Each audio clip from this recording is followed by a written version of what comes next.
एक छोटे से पक्षी चिड़िया चुरुंग ने एक संकल्प लिया। वह अंधेरे जंगल में जाने का साहस जुटाना चाहता था, जहां विशाल पेड़ और डरावने जानवर थे।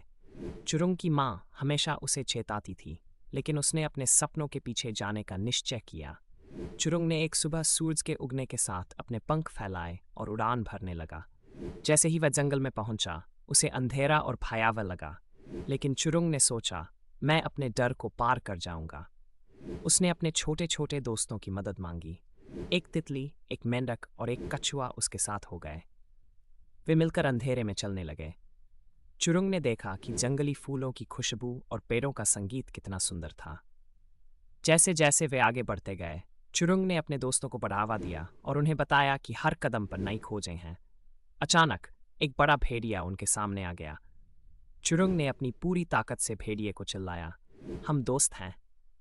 भेड़िया हैरान